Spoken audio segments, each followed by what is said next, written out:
How would you rate the state of education of our children and our youth today? This isn't a small question.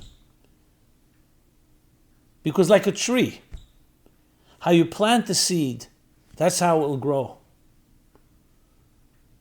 Healthy adults are a product of a healthy and good education. But the question is, what is a good education? Are our schools failing us? Are they failing our children, our students? When you look around the world today and we see crisis in life purpose, young people wandering, lost, addictions of all sorts, yes, and many, many distractions. You have to ask yourself, what is going on in our school system? It's time to revisit and look at it all and see if we're doing the right job. And even ask that big question, do we even have the right assumptions about what a good education is? So please join me as we begin the new school year. It's an opportune time to discuss Start Smart, the key to educating our youth. Please join me in this vital and critical discussion because our very future depends on it.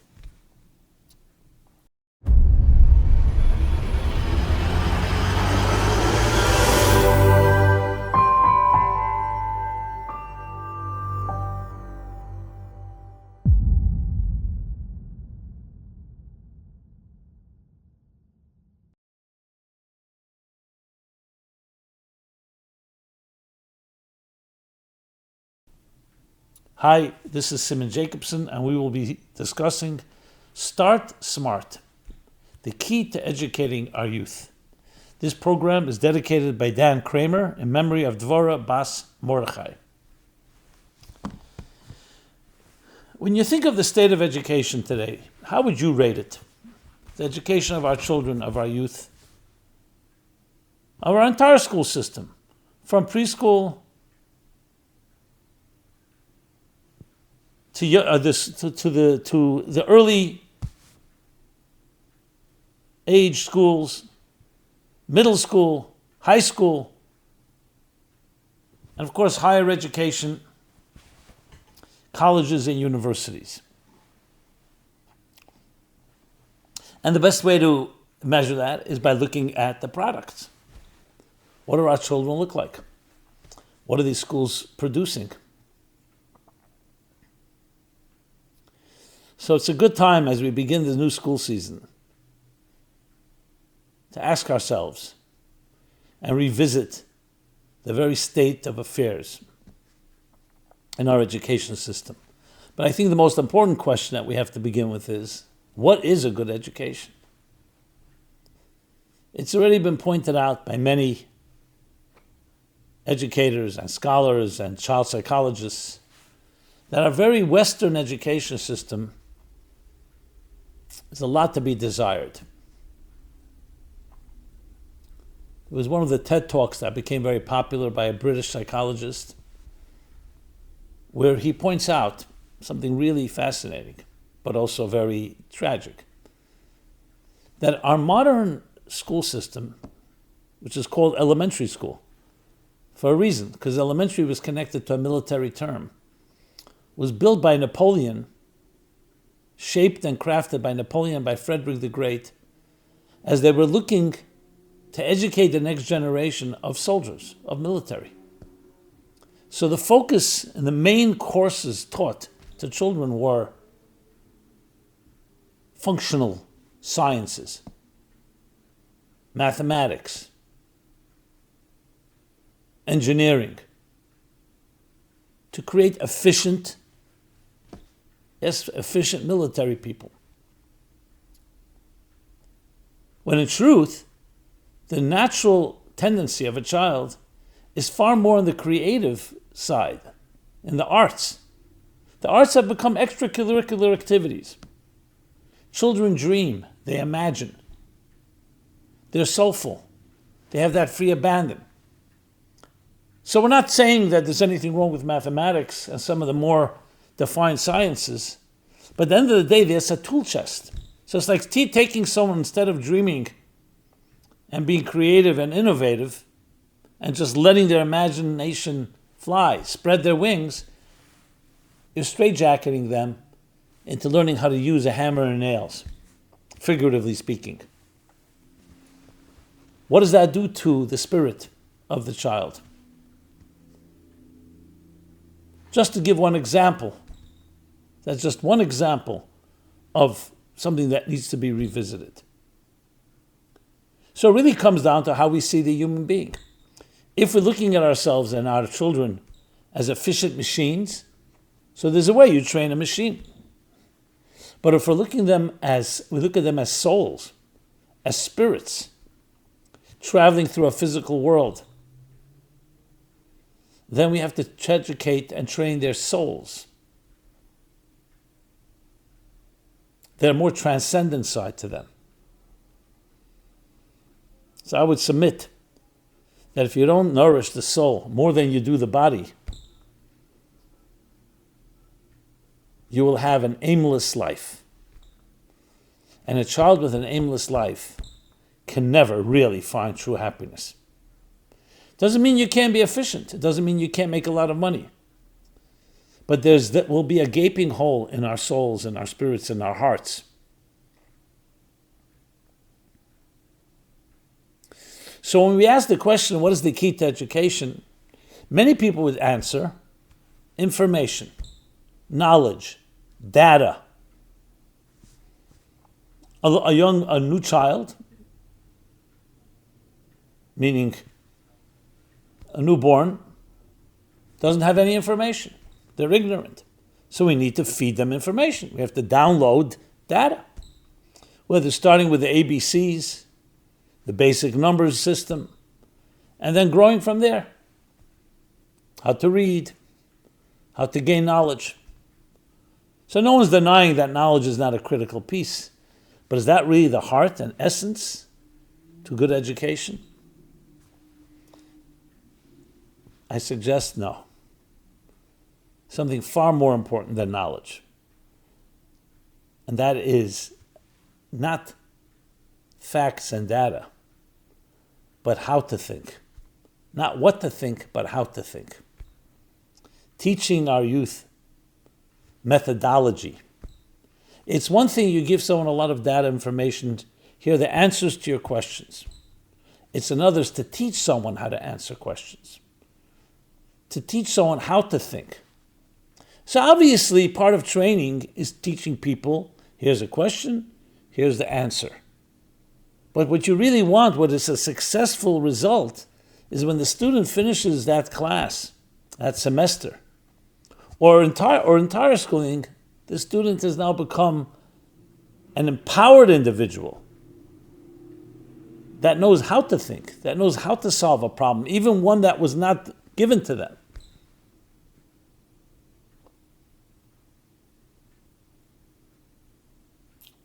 Without a particular order, the second point would be, as we mentioned before, the feeding of the soul of the person, the passion. Yes, you could be very proficient in the sciences, in the physical sciences, in the social sciences, in political sciences, in history and literature, and go through the entire list of subjects that students study. But where's the soul? Are you passionate about life? What are your values? I don't know if this is urban legend or not, but Beren Russell famously or purportedly responded when he was summoned by the ethics committee in Cambridge. He was caught doing something unethical, having a relationship with one of the students. And they said, Professor Russell, or Dr. Russell, all the titles. You're a professor of ethics, of morality. How could you yourself behave in such an immoral way? And he responded, as I said, purportedly. He said, I also teach mathematics and I'm not a triangle. Classic. An example that knowledge is not connected to behavior. Now, no one's going to ever be as perfect in their behavior as their ideals are. That's what an ideology is. An ideal is always going to be more than you actually are. But at least it's an ideal.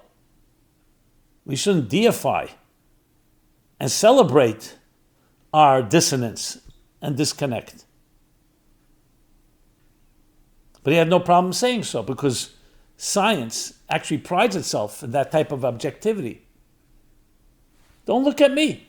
I am studying behind a slab of glass the properties of some phenomenon or of some individual or some community. Has nothing to do with me. Contrast that with Maimonides.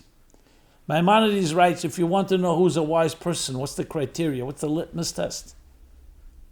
So many people would answer their brilliance, that they are erudite, their ability to communicate, to make a good argument, well-sourced, well-cited, their depth.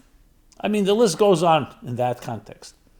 Says Maimonides, the truly wise person, look at their behavior, how they walk, how they talk, how they deal in business, how they eat and how they sleep, and how they engage with others. And you think, what's the connection? Well, today they call it emotional intelligence, not just intellectual intelligence. In other words, not just IQ, but EQ. Not just being book smart, but having common sense. Understanding that life is not just about a computer. A machine can crunch numbers better than any mind. And the debate about AI is actually about that. I've discussed this as well on this platform. If you're talking about building a better machine, machines will ultimately surpass all human achievements. But if you're talking about the spirit, the heart, the soul, that's a whole other story. So the second point, in addition, teaching methodology, teaching an approach to life, how to think, obviously connected to this point of feeding the soul of the student. And the soul is defined by the person's passion, values, what do you stand for, how you treat others, not how smart you are alone, not just smartness. And the third point is the empathy, that all knowledge divorced of empathy is missing, it's missing an important component. The very knowledge is compromised. One of my favorite expressions, people don't care how much you know until they know how much you care. To take it to the extremes, look at the Nazi ideology. Scientists, professors, doctors, medical people who've taken vows and oaths to protect life. And their obscene distortions were able to behave in the most atrocious, worst way, worse than any savage, worse than any animal. In the name of science. That's a science without a soul. That's a science without a heart. And I would say that's a science also without a real methodology. Yes, maybe a methodology theoretically, but lacking the entire dimension of understanding that knowledge at the end of the day is about experiencing a reality greater than yourself. It's not about knowing a lot. Part of that is knowing. If you don't know more, so then your horizons will be limited. So knowledge helps you get to a place that's beyond what you were a day before, like climbing a mountain. And now you suddenly see a broader horizon. As you climb further, you learn more. You learn how much more there is to know. It's actually an exercise in humility. It's an exercise in growing and expanding our horizons and our possibilities. Ultimately, it's about experiencing a reality greater than yourself. That's actually the way the mystics explain what is called chachma, the Hebrew word for conceiving, for conception, cognitive conception. To the point that the word chachma in Hebrew made up of two words. Koach ma, the power of what? It's like that what? When an idea falls into your head, where did that come from? What was that? It's a sense of awe, of reverence, of the mystique and the mystery of a reality greater than my own subjective self. If a school does not teach that to our children, then it's failing. Doesn't matter how brilliant those children come out, how much knowledge they have. If they're unable to experience a reality greater than themselves, so now their selfishness and their narcissism is driven by a lot of knowledge. You'll see. When you don't have that sense of awe and humility, then knowledge becomes part of your arrogance and only feeds the monster. And that's what leads to so many problems. It could very well be, and this is not the place to go into an analysis, that due to the distortions and the corruption of religion and faith for so many centuries, as the Enlightenment rebelled against that, so they rejected a corrupt approach to God, replacing it with worshiping our intelligence. But the price that was paid for that, so even if it's legitimate, the price that was paid, what do you replace it with? Human subjective interests? Trusting people? So I'm not arguing the fact that corruption should be rejected, including corruption of faith and religion. But what real intelligent people should have discovered, that we have to reclaim a true God, reclaim the true mystique of existence. As many scientists will say, the more I learn, the more I am humbled in the presence of a design, of a reality so much far greater and far more magnificent than I will ever be able to imagine. To always have that sense of awe, that sense of humility. So if we look at education, those 3 points that I've made, number one, teaching people not what to think, but how to think. Methodology versus facts and data. Number two, cultivating the sense of spirit and soul, purpose, mission. A business plan, as elaborate as it may be, needs a mission statement, passion, values. And number three, a heart. People want to know how much you care before they care how much you know. That itself is revolutionary if you think about it. Because then it compels us, and therefore, by extension, convey to our children and our students and our youth a whole other way of looking at knowledge and information. I've spoken to many young people. When you ask them, give me the top things that you're passionate about. Unless there's a point of crisis or a pandemic or some challenge like that, it'll usually come down to things, sports, video games, sexuality, in the entertainment world.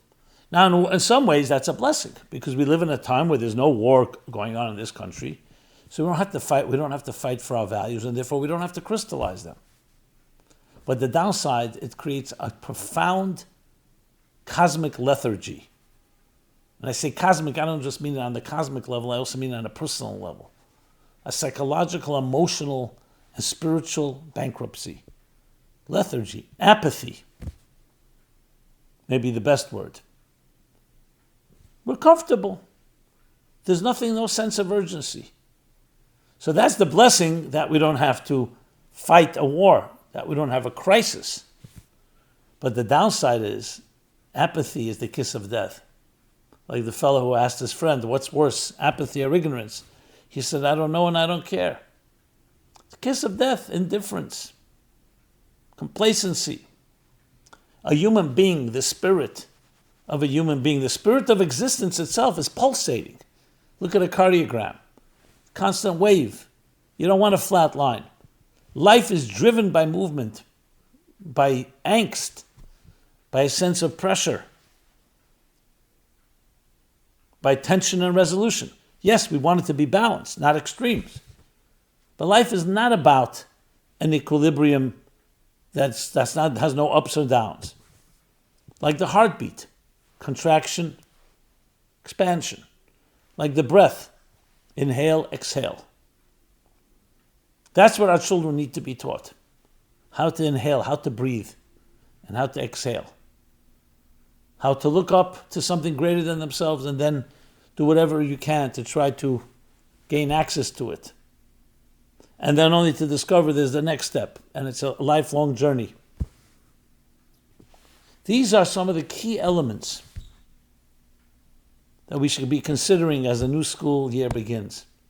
Educators, principals, community leaders, clergy, but perhaps above all, parents.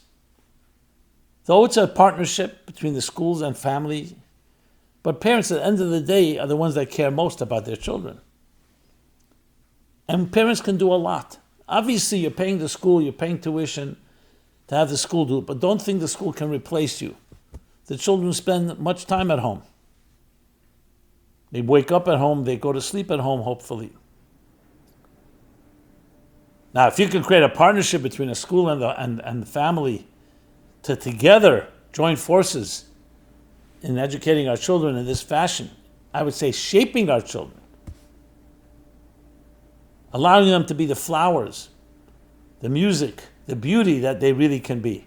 In Michelangelo's words, when he was asked, how do you sculpt those beautiful angels in the marble? And he said, I see the angels trapped in the marble and I carved and set them free. That's what every parent, every educator should be doing. We are gardeners.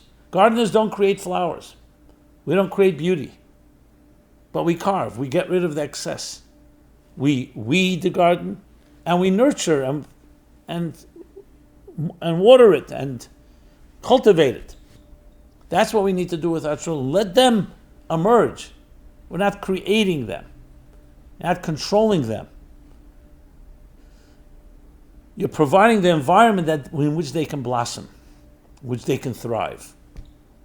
So all of this adds up to a radically different approach to education that most of us have grown up with. Remember, we teach what was taught to us.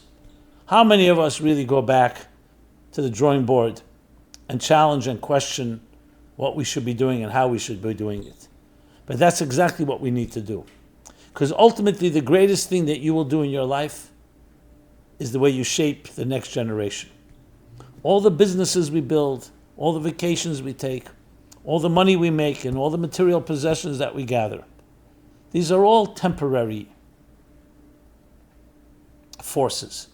What remains forever, the mark you make in the universe, is the mark you make on your children, on your students.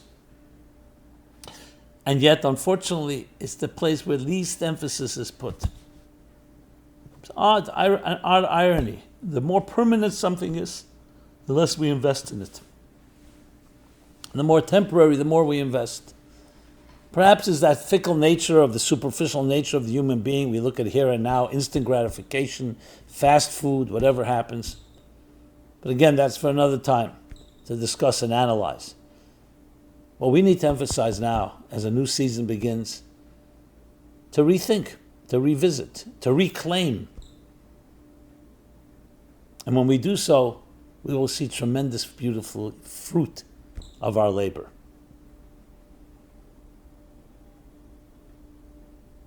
Every morning we should be telling our children as they wake up, not just that I love you, and not just pack them up for school, but also you are an indispensable soul that came to this world to achieve something that you and only you can achieve. And I am here as your parent, as your educator, as your adult, to be that gardener that helps create the right environment. Let's figure out what that mission is. Let's do everything possible to spread your wings so you can be and actualize the greatest that you can possibly be and affect others in the same way. This is how we change the world, one child at a time, one student at a time. So let's join together and create indeed a revolution. Yes, we have many challenges and problems, and many of them have to be dealt with short-term basis. We need band-aids, we need the immediate interventions. But if you're talking about long term, in addition to the short term, it's the investment in the next generation. This has been Simon Jacobson. I thank you for listening. MeaningfulLife.com is our website where you can find this and many other offerings. Please subscribe to them. Subscribe to our growing YouTube channel. And please share. Share with others. Today it's so easy to just share. It's the press of a button. And I'd love to hear your feedback, your comments, your questions, your rebuttals, your thoughts, your ideas. Be blessed. And may we use our energy and our time and our intelligence to build and shape a new generation that will far surpass all previous ones, because the focus will be on the true education of living up to our ultimate potential and fulfilling our unique mission until we all together, like in a great cosmic composition, fill the world with divine knowledge as the waters cover the sea. Be well and be blessed. This program is brought to you by the Meaningful Life Center. Please help us continue our programs. Make even a small contribution at meaningfullife.com/donate.